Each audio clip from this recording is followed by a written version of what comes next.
Hello everyone. Welcome to a new series where we will be going over object-oriented programming. We will be getting into what it means, going over its main principles, and getting into detail into how to set up your own objects and the ways that you can use them. This course will assume that you have some knowledge of programming before hopping in. If that's not the case, I would suggest checking out our Introduction to Programming video, which will be linked in the description. That will give you information on the basics of programming that are necessary to be able to understand any advanced topics. For this series, we will be exploring object-oriented programming in a manner that will be applicable for its use in any programming language in which it is supported. Examples will be used to explain the concept being discussed. However, they will be explained well enough that specific knowledge of the language being used in the example will not be necessary.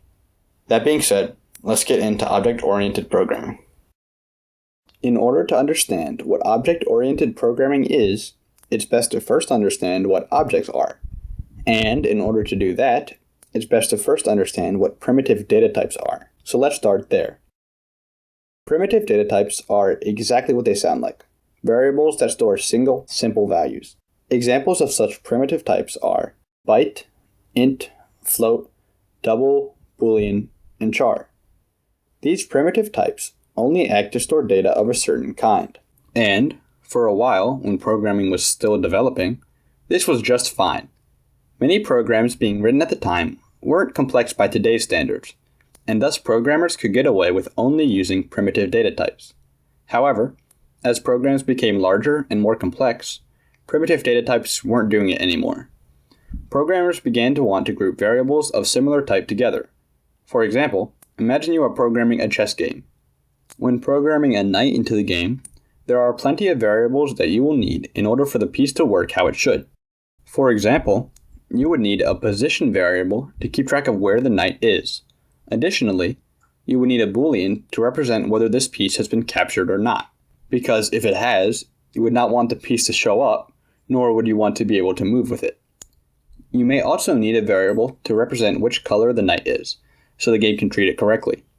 These are just a few of the variables that you would need for one piece, and you would need one of each of these variables for each piece on the board, and each would have a different value.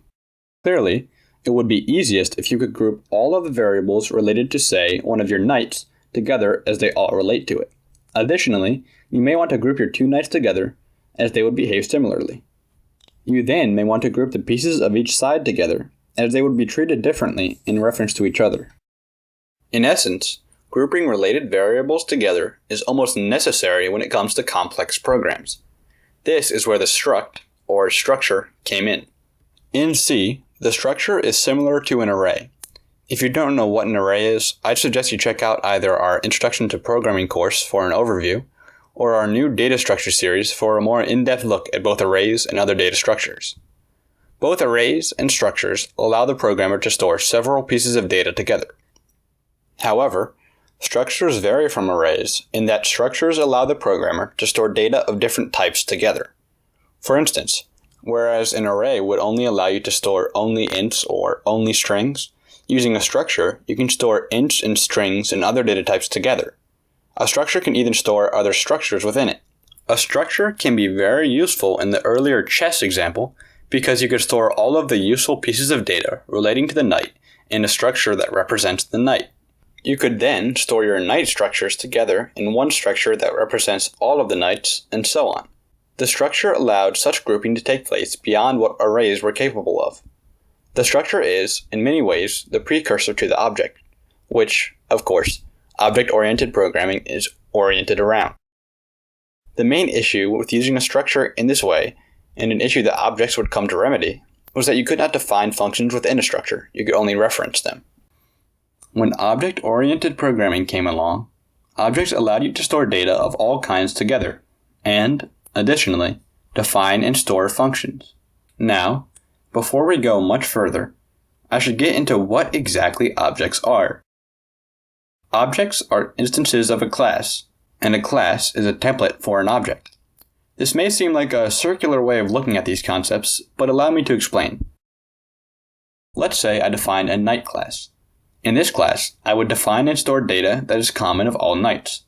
This would be, mainly, the way that knights are able to move. Thus, in this class, I would define a function that uses the knight's current position to return squares that the knight can move to. I also may define position and color variables, but I would not initialize them. When it comes to specific variables such as these, that each object under the class, in this case each knight, would have different data for, it's best to define them when I create the object rather than the class itself. For instance, each of the 4 knights that begin in a game of chess start on different squares than each other. Initializing the position variable in the knight class would imply that you want each knight object created from this class to begin with the same position, which you do not. However, each of the knights would behave the same in terms of the squares that each could move to based on their position, and thus it is best to define a move function in the class rather than repeating the same function definition in each object I create. Essentially, object-oriented programming is the best tool us programmers have right now to create complex programs by grouping together related data and functions. Throughout the course of this series, we are going to be getting into detail into how all of this works using the 4 principles of object-oriented programming, those being encapsulation, abstraction, inheritance, and polymorphism. Be sure to stay tuned for the next episode if object-oriented programming is a topic that you want to know more about. Furthermore, if programming videos like these are something you enjoy, check out some of our other videos, where we cover a variety of other topics. We have many more series planned as well, so subscribe to be ready for these in the future. With that said, thanks for watching.